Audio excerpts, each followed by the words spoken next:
Buen día, compañeros de la licenciatura en Mercadotecnia Digital. Mi nombre es Omar Said Cordero Lugo. Yo les voy a platicar un poquito del producto que se devenga en streaming de la marca Netflix. Es más o menos de lo que vamos a platicar un poquito, cuál es el posicionamiento del producto, cómo nació y cuáles son los principales diferenciadores. Bueno, Netflix nace de hecho en la década de los 90. Era más bien un canal de distribución en los cuales las personas por correo pedían una película, un DVD de más, un VHS incluso, y ellos lo enviaban por correo. A diferencia, por ejemplo, de los principales competidores en ese momento, que era Blockbuster, las personas no tenían que ir a un centro de distribución, tal cual, físico, para obtener el entretenimiento que ellos requerían. Simplemente tenían que enviar una carta tal cual, solicitarla y se le regresaba. Este modelo era interesante, de hecho se tiene el mito, yo no lo puedo confirmar francamente, de que se pensaba vender a Blockbuster y Blockbuster lo rechazó, pero en sí en ese momento implicó una revolución en la forma de distribución de entretenimiento. Posteriormente evoluciona aún más.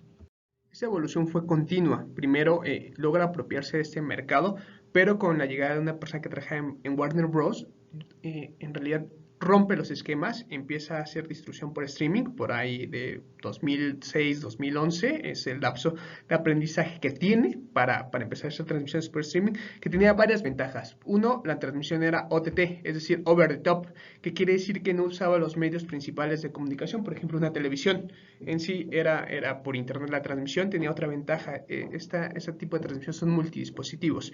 Por ejemplo, si bien en Estados Unidos la mayoría de las personas tienen un Smart TV, de hecho es algo importante porque al final la mayoría de las televisiones vienen precargadas con Netflix y YouTube como opciones de visualización. En Latinoamérica las personas utilizan teléfono y demás, entonces el hecho de ser multidispositivo, que se pueda adaptar y ver en prácticamente cualquier pantalla, y el hecho de ser el primero en llegar, el primero en irrumpir en ese mercado, le da dos grandes ventajas. ¿Por qué? Porque por mucho tiempo tuvo un producto único, nadie más lo tenía. Y por otro lado, tiene un producto que es adaptable a las necesidades de las personas. Además, por ejemplo, comparado con el costo de televisión por cable en Latinoamérica y en Estados Unidos, es relativamente económico y tiene otra ventaja. Es atemporal, es decir, no tiene que esperar a que pase el programa, las personas pueden consumirlo cuando ellos deseen. Y por mucho tiempo eso está empezando a cambiar. Prácticamente cualquier programa que existía en streaming está en Netflix. Bueno, como lo vimos, Netflix tiene una adaptación multidispositivos, que esto también lo tienen otros streamings, incluso el mismo YouTube, que no representa un costo real, no tiene una cuota para ingresar a verlo, pues también lo tiene, pero también tiene otra situación interesante. Tiene series originales, productos que no se encuentran en ningún otro lado. También ha tenido la capacidad de posicionar esos productos, es decir, las personas hablan de ellos. De hecho, se ve como un síntoma de modernidad o algo así, de estatus, de mismo estatus. Saber lo que está pasando en Netflix, conocer las series originales y entenderlas y platicar de ellas. Entonces se ve un buen posicionamiento de marca porque al final la gente lo ve como estatus, como conocimiento, como reconocimiento a pesar de que no es caro. Y tener productos únicos que no existen en ningún lado y series famosas, eso le da un plus muy importante. Y hablar un poquito de streaming en el mundo, lo cierto es que Netflix domina prácticamente todos los canales globales.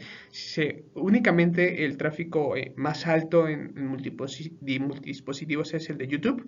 Y por ejemplo en Smart TVs, Netflix vence a YouTube en contenido consumido y en visitas por medio de ese dispositivo. Entonces es algo relevante, es algo que está irrumpiendo en la industria.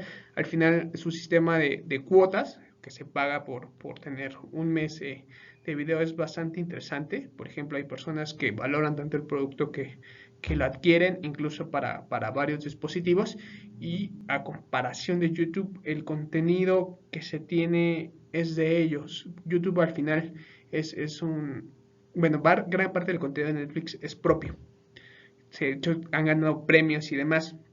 Y YouTube en realidad es un distribuidor de contenido. Ellos no hacen contenido, lo cual es una transformación de mercado, porque por mucho tiempo se pensó que el mercado de entretenimiento iba al modelo de YouTube, donde existen personas que son generadores de contenido, suben a la plataforma, hay consumidores y punto. Aquí tenemos un generador de contenido que tiene la potencia para distribuir su contenido, lo cual es bastante relevante. Y quizá uno de los puntos más importantes de Netflix es el uso de la inteligencia de negocio para apalancar tal cual su mercado. Eh, Muchos usan el término minería de datos, a mí no me gusta porque creo que está bastante rebasado desde hace un rato, pero es un símil a Amazon. Amazon era una librería donde personas, escritores famosos escribían reseñas de libros, pero recomendaban, pero era un negocio poco escalable porque era demasiado caro contratar a escritores famosos que estuvieran escribiendo reseñas. Se dieron cuenta que utilizando datos pueden tener una mejor eficiencia, pueden tener mejor un sistema de recomendaciones más potente. Igual funciona Netflix. Uno, tiene un sistema de recomendaciones altamente potente porque conoce al usuario, tiene los datos de todas las interacciones que tiene con los diferentes videos, entonces no le está preguntando, son datos que se tienen firmes para hacer cruces, para hacer predicciones, para hacer inteligencia y ofrecerle contenidos afines a él. No tiene que chutarse toda la plataforma, sino que Netflix encuentra lo que él quiere y lo que él busca. Eso al final es un valor agregado al usuario porque entiende que el producto está hecho para él y solo va a ver cosas que a él le gusten. Entonces no tiene que quemar el tiempo viendo cosas que le disgustan. Eso es bastante interesante. Y por otro lado, esos datos son valiosos. Tienen un valor inmenso, no solo para Netflix, sino en la sociedad en general.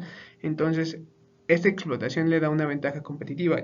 Esa es una hipótesis mía, también en el posicionamiento en conversaciones en redes sociales de las series y su contenido. Creo que ellos lo hacen. Es complicado que si bien tienen varios embajadores de marca, unir esas comunidades e influenciar al resto de las personas suele ser complicado para solamente un fanático. Entonces, desde mi perspectiva, ellos también tienen la capacidad y la inteligencia para hacerlo. Bueno, esto ha sido todo. Muchísimas gracias por su atención.